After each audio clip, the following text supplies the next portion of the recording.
Hello दोस्तों, स्वागत है आपका स्टडी स्कोप यूपीएससी में।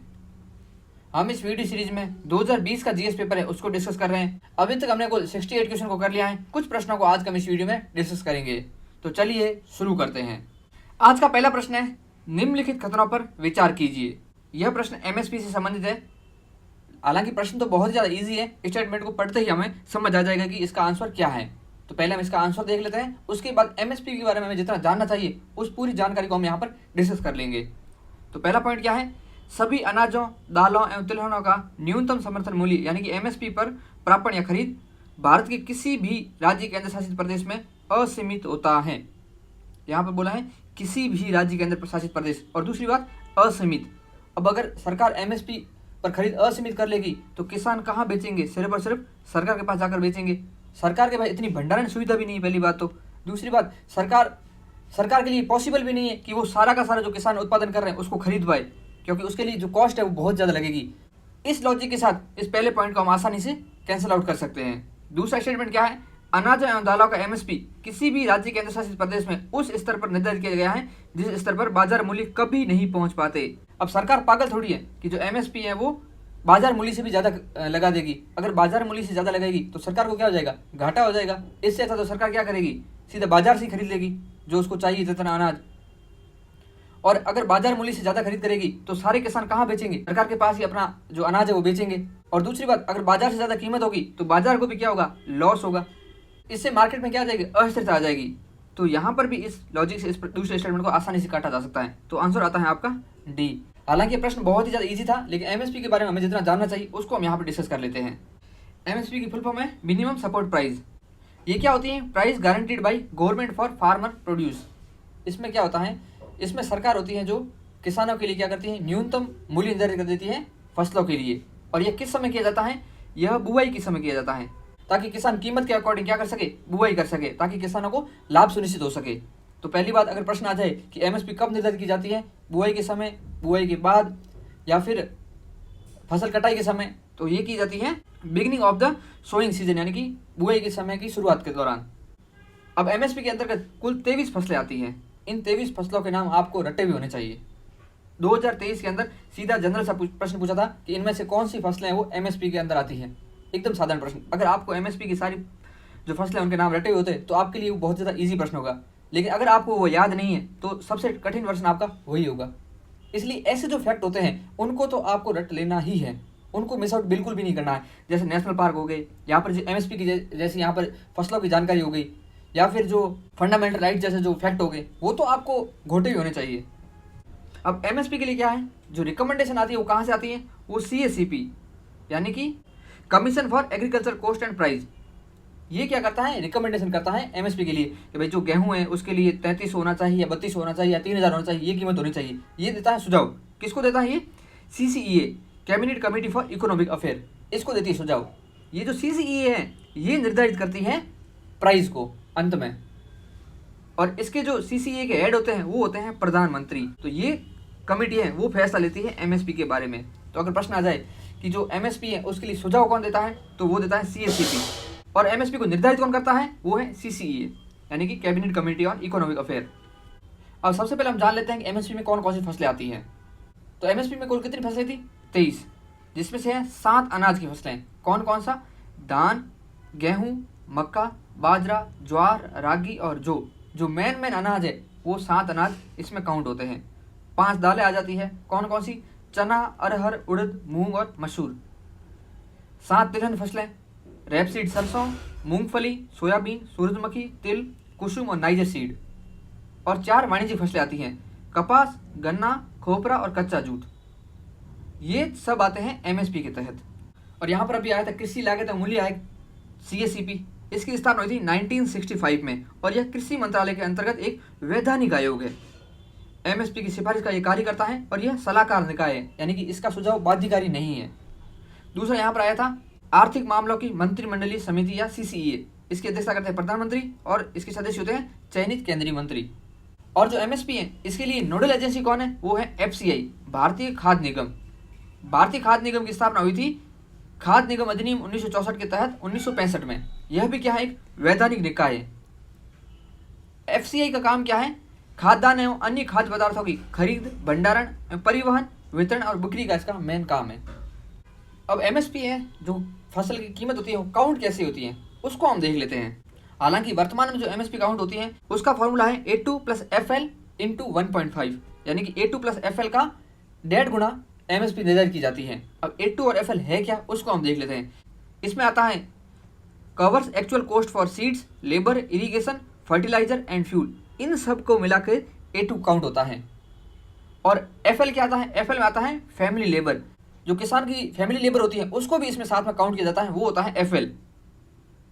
A2 + FL का 1.5 गुना एमएसपी निर्धारित करती है सरकार। इसको आप याद रखना, क्योंकि प्रश्न आ जाए कि एमएसपी किसके आधार पर निर्धारित होती है, A2 के आधार पर, A2 + FL के आधार पर, या A2 + FL × 1.5, या फिर C2 के आधार पर। अब जो नेशनल कमीशन ऑन फार्मर बना था, किसकी अध्यक्षता में, MS स्वामीनाथन की अध्यक्षता में, इन्होंने एमएसपी के लिए सुझाव दिया था C2 फॉर्मूला। C2 मेथड के तहत इन्होंने एमएसपी निर्धारित करने का सुझाव दिया था। अब C2 में क्या आ जाता है, C2 के अंदर काउंट हो जाता है, A2 तो काउंट है ही है, साथ में FL भी है, इसके साथ इसमें और चीज आती है extra, rental value of oven land, interest on fixed capital और रेंट फॉर लीज्ड लैंड, यानी कि मोटा मोटा जो किसान की जो भूमि है उसका जो किराया है कितना हो सकता है वो भी काउंट किया जाता है। साथ में जो किसान के जो मशीनरी लग रही है, जैसे ट्रैक्टर हो गया, उन पर जो कॉस्ट होती है वो भी साथ में काउंट की जाती है। इन सब को काउंट करके निकाला जाता है C2। और ये सुझाव दिया था MS स्वामीनाथन ने कि जो एमएसपी निर्धारित होनी चाहिए C2 × 1.5। अभी जो किसान आंदोलन हुआ था उन्होंने भी यही सिफारिश की थी कि जो किसान एमएसपी है वो C2 × 1.5 के आधार पर लागू होना चाहिए। अभी किसान आंदोलन चल भी रहा है, इसलिए एमएसपी बहुत ज़्यादा इंपॉर्टेंट हो जाती है, स्पेशली इसका जो मेथड है वो बहुत ज़्यादा इंपॉर्टेंट हो जाता है। इसको आप याद रखना, C2 मेथड क्या है, A2 + FL क्या है और A2 क्या है। अब इन मेथड में से अगर देखें तो सबसे ज़्यादा एमएसपी किसमें निर्धारित होगी, तो सीधी सी बात है वो होगी C2 के अंदर। उसके बाद आता है A2 + FL और सबसे कम A2 के अंदर। अब एमएसपी तो हो गई, एमएसपी के जैसा एक आता है FRP, यानी कि फेयर एंड रिम्यूनरेटिव प्राइस। अब FRP क्या है, FRP है जो शुगर मिल होती है वो जो गन्ना खरीदती है उसके लिए जो प्राइस निर्धारित होती है उसे बोलते हैं FRP। ये निर्धारित किसके लिए होती है, ये गन्ने के लिए निर्धारित होती है FRP। अब इसमें अंतर क्या है उसको हम देख लेते हैं। एमएसपी और FRP को डिटरमाइन कौन करता है, एमएसपी को करता है fixed by union government, recommendation by CACP, और FRP को fixed by CCEA, recommend by CACP, यानी कि इनको रिकमेंड तो सेम एजेंसी करता है। परचेजर कौन होता है, एमएसपी के अंदर गवर्नमेंट होती है, जबकि FRP के अंदर शुगर मिल्स होती है, शुगर मिल ही इसमें गन्ने को खरीदती हैं। कितनी फसलें इसके तहत कवर हैं, एमएसपी के तहत है 22 क्रॉप्स प्लस शुगर कैन, और FRP में आता है शुगर कैन सिर्फ।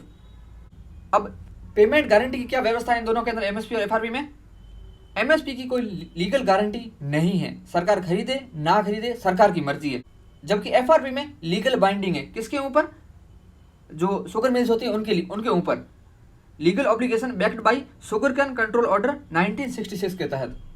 कैलकुलेशन मेथड क्या है, एमएसपी का है A2 + FL × 1.5, FRP का क्या है, based on sugar recovery percentage. इसका तात्पर्य क्या है कि जो गन्ना खरीद रहा है उसमें कितनी शुगर की मात्रा है उसके आधार पर जो मूल्य निर्धारित होता है।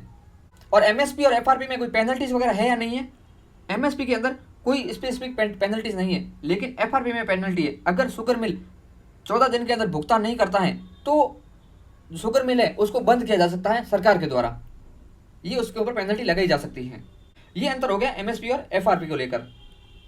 अब यहाँ पर किसान आयोग आया था, राष्ट्रीय किसान आयोग, ये कब बना, 2004 के अंदर। अध्यक्ष कौन थे इसके, स्वामीनाथन। ये हो गई एमएसपी के बारे में सारी जानकारी। इसमें सबसे ज़्यादा इंपॉर्टेंट है जो 23 फसलों के नाम है वो आपको रटे हुए होने ही चाहिए। 2023 में प्रश्न आया था, 2024 में एमएसपी का कोई प्रश्न नहीं आया था, 2025 में प्रश्न वापस आ सकता है, स्पेशली जो इसकी मेथड है वो पूछे जा सकता है क्योंकि किसान आंदोलन कंटिन्यू चल रहा है। तो यहाँ पर इसका आंसर होता है D। चलते हैं अगले प्रश्न पर।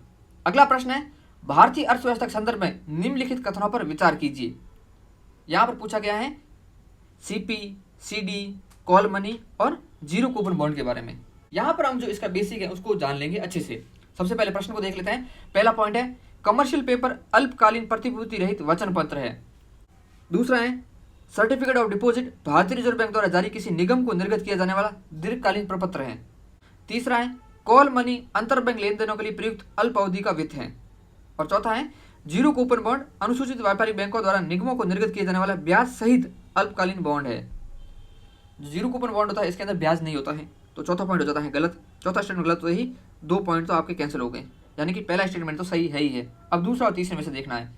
जो कॉल मनी होती है वो अंतर बैंक लेन देनों के लिए प्रयुक्त अल्प अवधि का वित्त है, यानी कि तीसरा स्टेटमेंट सही है, इसका आंसर तो सी है।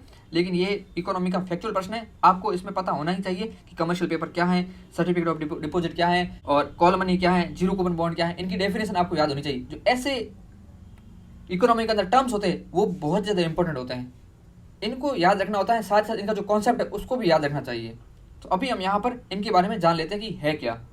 तो सबसे पहले तो यहाँ आता है सीपी, सीबी या ट्रेजरी बिल, ये सब क्या है? ये प्रतिभूति है। प्रतिभूति होती क्या है? कोई भी वित्तीय संपत्ति होती है ना, वो प्रतिभूति है, या कुछ भी हो सकती है, स्टॉक हो सकता है, बॉन्ड हो सकता है, अन्य निवेश परिसंपत्ति कुछ भी हो सकता है, उसे प्रतिभूति बोलते हैं। अगर प्रतिभूति को जो चेक हो गया बैंक का वो भी क्या है? एक प्रकार की प्रतिभूति है। ड्राफ्ट हो गया वो भी क्या है? प्रतिभूति है। तो प्रतिभूति में कौन आ जाएंगे? बॉन्ड आ जाएगा, शेयर जो अंश होते हैं वो आ जाएंगे, एक्स्ट्रा जो चेक ड्राफ्ट वगैरह वो भी प्रतिभूति होते हैं। तो प्रतिभूति मोटा मोटा क्या है? कोई भी वित्तीय संपत्ति है। अब बॉन्ड होते हैं, बॉन्ड हो जाएंगे 2 प्रकार के, एक होता है सरकारी, एक होता है निगम बॉन्ड। सरकारी बॉन्ड के 2 पार्ट है, एक होता है ट्रेजरी बिल जो होता है अल्पकालीन, और एक होता है दिनांकित प्रतिभूति डेटेड सिक्योरिटी जो होता है दीर्घकालीन। निगम प्रतिभूति के कई भाग हैं, एक है commercial paper, commercial bill, certificate of deposit, ये होती है अल्पकालीन तीनों। एक होता है डिबेंचर और कन्वर्टेबल डिबेंचर, ये होते हैं दीर्घकालीन बॉन्ड।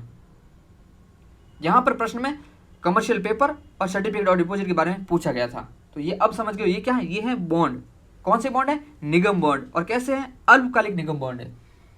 और शेयर 2 प्रकार के हो जाएंगे, इक्विटी शेयर और वरीयतांश प्रेफरेंशियल शेयर। तो अब ये जो बॉन्ड, शेयर वगैरह सब चीज़ें हो गई, इनका लेन देन होता कहाँ है? इनका लेन देन होता है वित्तीय बाजार पर। वित्तीय बाजार में इनका लेन देन होता है। अब वित्तीय बाजार क्या है? अगर हम साधारण समझे कि बाजार क्या होता है, आप मार्केट के अंदर जाते हैं, आप क्या करते हैं? कोई चीज़ खरीदते हैं और आपको दुकानदार वो चीज़ देता है, और दुकानदार कहाँ से लेके आता है? उत्पादक, जहाँ पर उत्पादन हो रहा है वहाँ से। तो बाजार क्या है? बाजार एक मीडिएटर है, मध्यवर्ती है, जो क्या करता है? वस्तुओं का आदान प्रदान कर रहा है।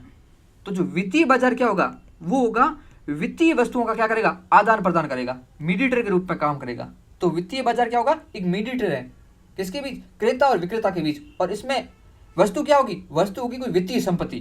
तो ये होगा वित्तीय बाजार। वित्तीय बाजार वह प्रणाली होती है जिसके अंतर्गत विभिन्न वित्तीय संस्थानों, प्रतिभूतियों, नियामक संस्थानों आदि के माध्यम से ऋण एवं इक्विटी पूंजी के लेन देन होते हैं। बाजार में भी क्या होता है? लेन देन होता है। वित्तीय बाजार में मेन लिया जाएगा वित्तीय वस्तुओं का लेन देन। तो वित्तीय बाजार 2 प्रकार के होते हैं, एक होते हैं मुद्रा बाजार, एक होता है पूंजी बाजार। जो नॉर्मल बाजार थे वो भी 2 प्रकार के थे, हाजिर बाजार और वायदा बाजार। यहाँ पर वित्तीय बाजार 2 प्रकार के हैं, मुद्रा बाजार और पूंजी बाजार। मुद्रा बाजार में क्या होते हैं? अल्पकालिक वित्तीय लेन देन होते हैं।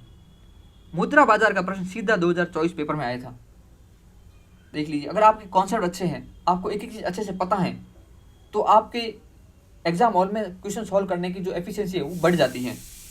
प्रश्न में पूछा गया था 2024 में कि 4 ऑप्शन थे, उनमें से पूछा गया था कि मुद्रा बाजार का इनमें से कौन सा भाग है, तो उसका आंसर बैंक था।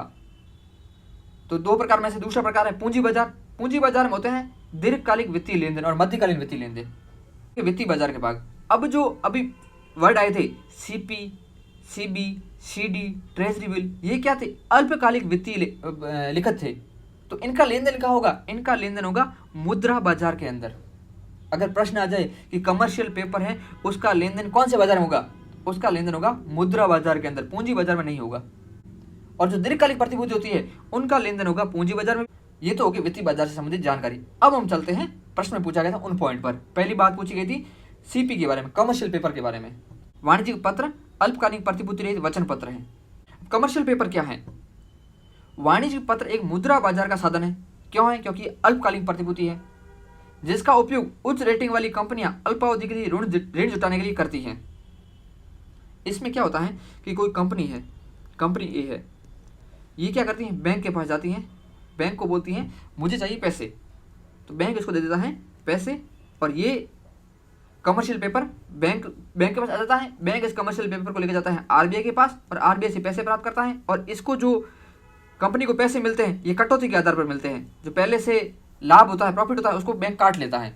जैसे कि कोई कंपनी ए है, इसने 25 लाख की कमर्शियल पेपर के लिए बॉन्ड जारी किया तो बैंक मान लीजिए इसको रुपए देगा 22.5 लाख, 2.5 लाख का प्रॉफिट बैंक पहले से ही काट लेगा। ये होता है कमर्शियल पेपर। इसकी न्यूनतम परिपक्वता अवधि 7 दिन तथा 1 वर्ष के बीच होती है। किसी कंपनी द्वारा वाणिज्यिक पत्र केवल आरबीआई द्वारा अनुमोदित एजेंसी से निर्दिष्ट क्रेडिट रेटिंग प्राप्त करने के बाद ही जारी किया जा सकता है। न्यूनतम मूल्य होता है इसका 5 लाख का कमर्शियल पेपर का, इससे कम का कमर्शियल पेपर जारी नहीं किया जा सकता। दूसरा था सर्टिफिकेट ऑफ डिपॉजिट। यह भी क्या है, मुद्रा बाजार का एक लिखत है।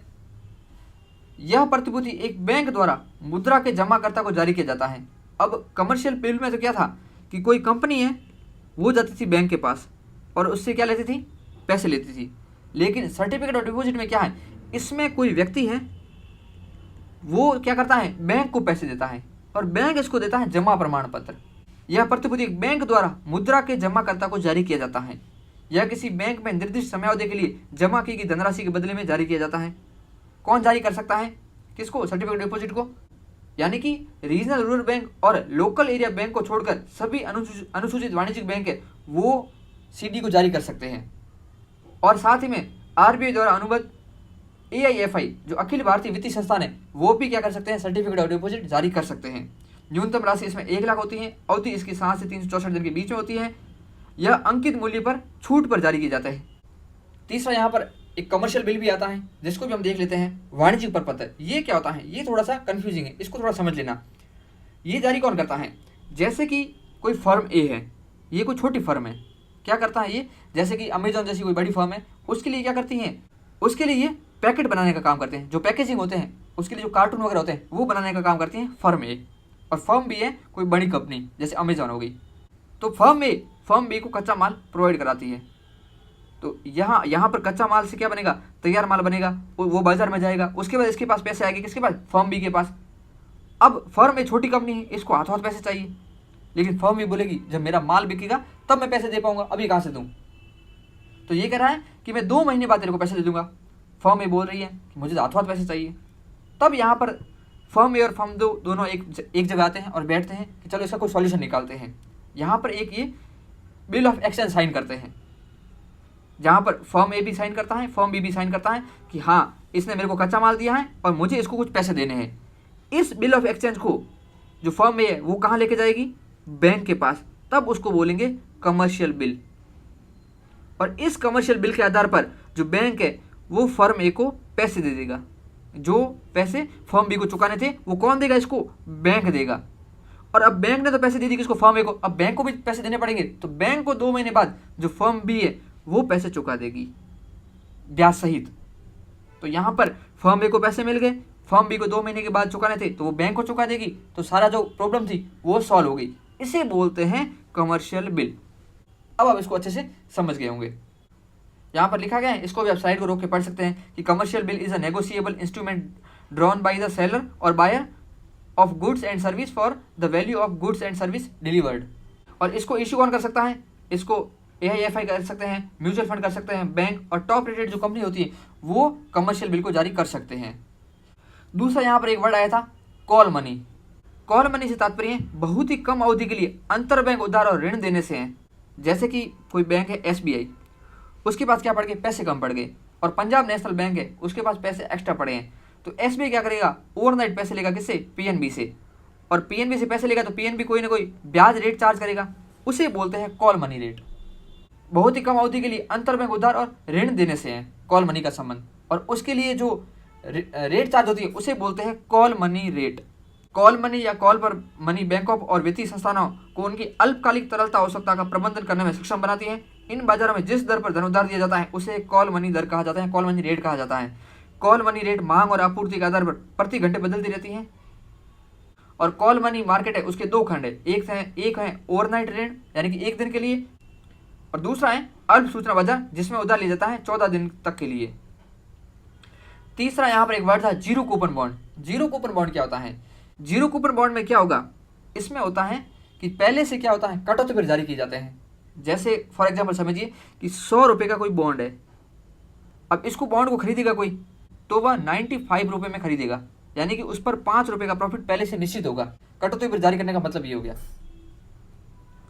तो जब परिपक्वता अवधि पूरी हो जाएगी तब उसे कितने पैसे मिल जाएंगे, बॉन्ड धारक को 100 रुपये मिल जाएंगे, यानी कि उसका प्रॉफिट कितना है ₹5 का, क्योंकि उसने कितने में खरीदा था? 95 रुपये में। वित्तीय साधन है जो आवधिक ब्याज नहीं देते हैं बल्कि छूट पर बेचे जाते हैं और परिपक्वता अवधि पर अपने पूर्ण अंकित मूल्य पर बुनाए जाते हैं। इस पर ब्याज नहीं मिलता है। इसका एग्जाम्पल है ट्रेजरी बिल। अब ट्रेजरी बिल की बात हो गई है तो उसको भी थोड़ा देख लेते हैं। ट्रेजरी बिल क्या होते हैं? हमने देखा था बॉन्ड दो प्रकार होते हैं, एक सरकारी, एक होता निगम। सरकारी बॉन्ड में दो थे, एक था ट्रेजरी बिल जो क्या था? अल्पकालिक सरकारी बॉन्ड था। ट्रेजरी बिल या टी बिल से तात्पर्य है केंद्र सरकार की ओर से आरबीआई द्वारा जारी की जाने वाली अल्पकालिक प्रतिभूति हैं। वे सरकार के लिए अल्पकालिक धन उगाही उपकरण के रूप में कार्य करते हैं।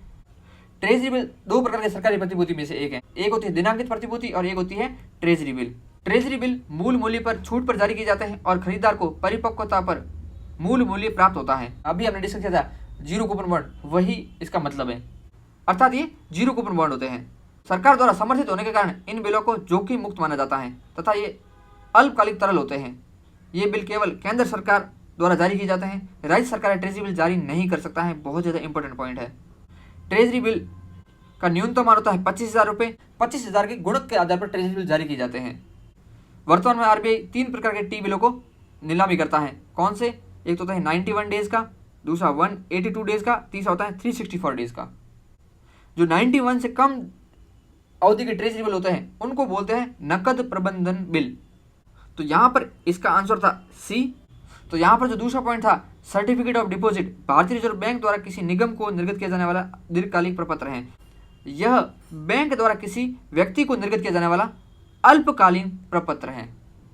यहाँ पर दो जगह इसमें मिस्टेक कर रखी है तो इजीली पहचान आ रहा है, इसलिए दूसरा स्टेटमेंट गलत था क्योंकि यहाँ लिख रखा है ब्याज सहित, जबकि शून्य जीरो कूपन बॉन्ड होते हैं वो ब्याज रहित होते हैं, वे कटौती पर जारी होते हैं, इसलिए इसका आंसर था सी। चलते हैं अगले प्रश्न पर। अगला प्रश्न है भारत के सांस्कृतिक इतिहास के संदर्भ में निम्नलिखित कथनों पर विचार कीजिए। पहला वर्ड है परिव्राजक, दूसरा श्रमण, तीसरा उपासक। इस प्रश्न को लॉजिक से आसानी से किया जा सकता है। कैसे? जो दूसरा वर्ड है श्रमण, श्रमण का मतलब क्या होता है? जो घूमते रहते हैं, घूमने वाले। उच्च पद प्राप्त पुजारी होते हैं वो तो बहुत ज़्यादा पैसे वाले होते हैं, उनके पास तो जो राजनीतिक पावर भी ज़्यादा होती है, तो वो ऐसे घूमने वाले थोड़ी होंगे, वो तो एकदम ठाट बाट से रहेंगे एक जगह। उनके पास तो काफ़ी ज़्यादा पावर्स होती हैं, वो तो जो गवर्नेंस होते हैं उसको चलाने का काम करते हैं। जैसे कि महाभारत में आप एग्जाम्पल लेंगे तो जो द्रोणाचार्य होंगे, कृपाचार्य होंगे, वो क्या थे? उच्च पद प्राप्त पुजारी थे। जबकि जो श्रमण होते हैं वो कौन होते हैं? वो घूमते रहते हैं। जो भिक्षु वगैरह होते हैं बौद्ध धर्म के अंदर, जैन धर्म के अंदर, आजीविकों के अंदर, वो कहलाते हैं श्रमण। इसलिए दूसरा पॉइंट हो जाता है गलत। दूसरा पॉइंट गलत होता है, आंसर हो जाता है अपना बी, यानी कि पहला सही है और तीसरा भी सही है। परिव्राजक का मतलब परित्यागी व भ्रमणकारी होता है। ये घर छोड़ देते हैं और मोह माया को त्याग कर अपनी जो भक्ति का मार्ग है या फिर अपनी जो मोक्ष प्राप्ति का मार्ग है उसको प्राप्त करने का प्रयास करते हैं। उपासक होते हैं वो बौद्ध धर्म का साधारण अनुगामी होता है। अब यहाँ पर देखिए, यहाँ पर क्या लिख रखा है? साधारण अनुगामी। एक तो होता है बौद्ध धर्म में जो भिक्षु होगा वो तो क्या होगा? कठोर अनुगामी होगा, यानी कि बौद्ध धर्म के जितने भी जो रूल्स होंगे उनका पालन करेगा। लेकिन उपासक होगा वो कठोर नियमों का पालन नहीं करेगा, वो साधारण जो नियम होंगे उनका पालन करेगा। यानी कि ये पूर्ण मठवासी नहीं होता है। भिक्षु होते हैं वो पूर्ण मठवासी होते हैं, वो मठवासी जीवन जीते हैं। तो यहाँ पर एक एक वर्ड को जानना बहुत ज़्यादा जरूरी है। ये बौद्ध धर्म के साधारण अनुगामी होता है। अगर यहाँ पर लिखा आ जाए कि बौद्ध धर्म के कठोर अनुगामी होते हैं उपासक, तो यह स्टेटमेंट गलत हो जाएगा, तीसरा भी। जो उच्च पद प्राप्त पुजारी होते हैं उनके जो टर्म्स हैं वो हैं ऋत्विज हो गया, होत्री वर्ड आ गया एक, और अधर्व्यू, ये वर्ड है उच्च पद प्राप्त वाले पुजारी के लिए। जो ऋत्विज है, जो बलि का पुजारी होता है उसे ऋत्विज बोलते हैं, और जो प्रशासनिक पुजारी होता है उसको अधर्व्यू बोलते हैं। तो इसका आंसर होता है यहाँ पर बी। चलते हैं अगले प्रश्न पर। अगला प्रश्न है भारतीय हाथियों के संदर्भ में निम्नलिखित कथनों पर विचार कीजिए। यूपीएससी ऐसे प्रश्नों को बार बार कंटिन्यू पूछ रही है। जैसे 2024 के अंदर लियोपार्ड और शेर के बारे में पूछा था। तो यहाँ पर जो इसका आंसर है वो है ए, यानी कि हाथियों के समूह का नेतृत्व मादा करती है और हाथी की अधिकतम गर्भावधि 22 माह तक हो सकती है। और तीसरा स्टेटमेंट गलत है, सामान्यतः हाथी 70 वर्ष की आयु तक बच्चे पैदा कर सकते हैं। और चौथा पॉइंट भी गलत है, सबसे ज़्यादा हाथी कहाँ पाए जाते हैं? कर्नाटक राज्य के अंदर, उसके बाद आते हैं असम में, और उसके बाद केरल के अंदर। विश्व हाथी दिवस है वो 12 अगस्त को मनाया जाता है। हाथी जनगणना प्रत्येक 5 वर्ष में की जाती है। और हाथी की अगर कैटेगरी देखें तो एक हो गया एशियन हाथी या इंडियन हाथी, जिसकी आयुषन स्टेटस है इंडेंजर्ड। सुमात्रन हाथी है, उसका आयुष्य स्टेटस है क्रिटिकल एंडेंजर्ड।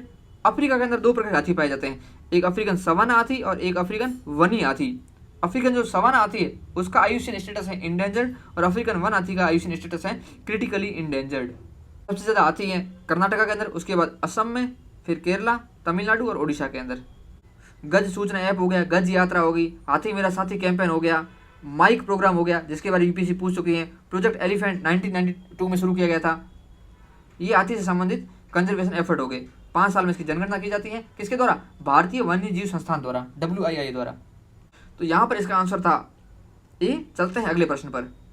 अगला प्रश्न किसके बारे में? नेशनल पार्क से संबंधित आ गया। तो जो नेशनल पार्क हैं उनको तो आपको रट लेना है। 2020 के अंदर कम से कम 5 प्रश्न किससे संबंधित थे? नेशनल पार्क और टाइगर रिजर्व से संबंधित थे। अगर कोई बंदा 2020 में एग्जाम देने गया और सब याद करके गया नेशनल पार्क और टाइगर रिजर्व, उसके 10 नंबर तो वहीं पर फिक्स हो गए। तो 2025 में भी क्या पता 5-6 question tiger reserve, national park, Ramsar site से संबंधित आ जाएंगे। फिर आप एग्जाम हॉल में सोचेंगे ये क्या यूपीएससी फैक्ट पूछ रहा है, तो फिर वो तो बहाने हो जाएंगे। इसलिए पहले से ऐसी चीज़ों को तैयार करके रखिए। यहाँ पर पूछा गया है निम्नलिखित में से कौन सा संरक्षित क्षेत्र कावेरी बेसिन में स्थित है? कावेरी बेसिन किन किन राज्यों में? कर्नाटक, केरल और तमिलनाडु के अंदर। यहाँ पर जो पापीकोंडा राष्ट्रीय उद्यान है ये कहाँ पर है? आंध्र प्रदेश के अंदर। अगर आपको इतना पता हो कि पापीकोंडा नेशनल पार्क है आंध्र प्रदेश के अंदर, दूसरा पॉइंट एलिमिनेट करते ही आपके पास 2 ऑप्शन तो वैसे एलिमिनेट हो जाते हैं, यानी कि बचता है बी और सी। नागरहोल नेशनल पार्क कर्नाटक में है, सत्यमंगलम बाघ आरक्षित क्षेत्र तमिलनाडु में है और वायनाड वन्यजीव अभ्यारण्य केरल में है, और ये तीनों पड़ते हैं कावेरी बेसिन के अंदर। आंसर है आपका सी।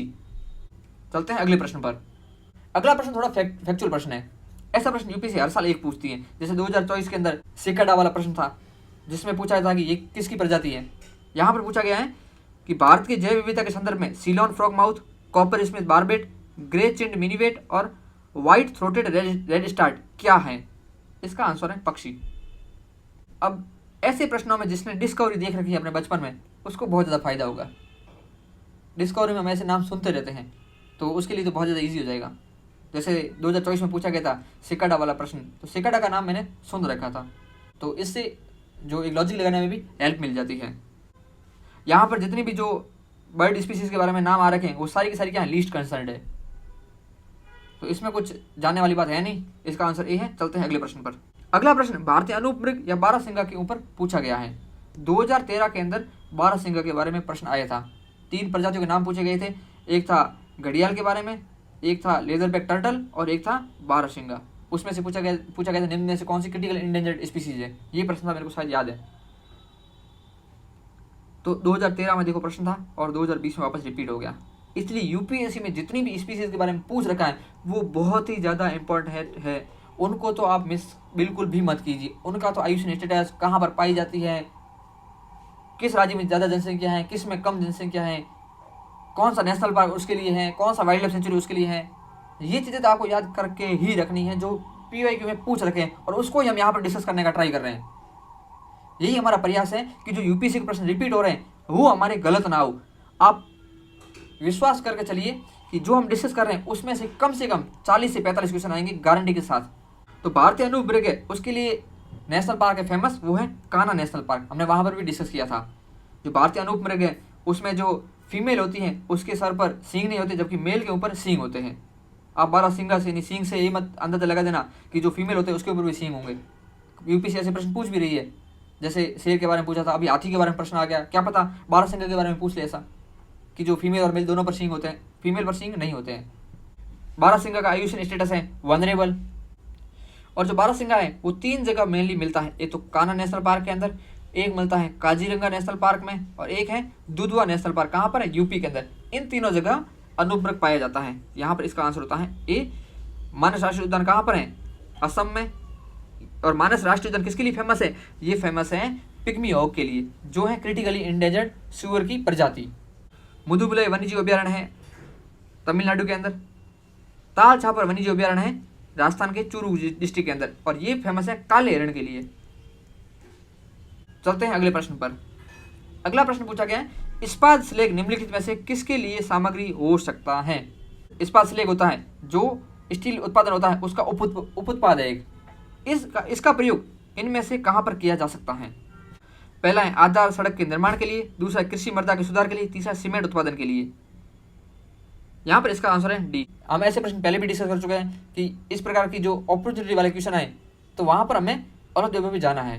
स्टील के लिए कोयला भी चाहिए होता है, मैग्नीज भी चाहिए होता है, और भी कई सारी धातुएं चाहिए होती हैं। वे धातुएं जो इस्पात से लेके उनमें भी पाई जा सकती हैं। वे जो धातुएं वो मृदा के लिए बहुत ज़्यादा उपयोगी होती हैं, तो कृषि मृदा के सुधार के लिए भी इनका उपयोग किया जा सकता है।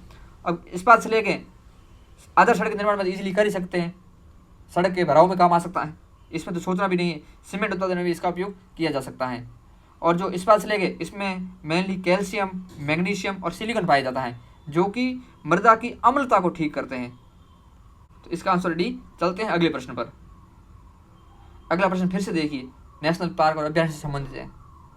निम्नलिखित में से कौन से ऐसे सर्वाधिक संभावनीय स्थान है जहां कस्तूरी मृग अपने प्राकृतिक आवास में मिल सकता है?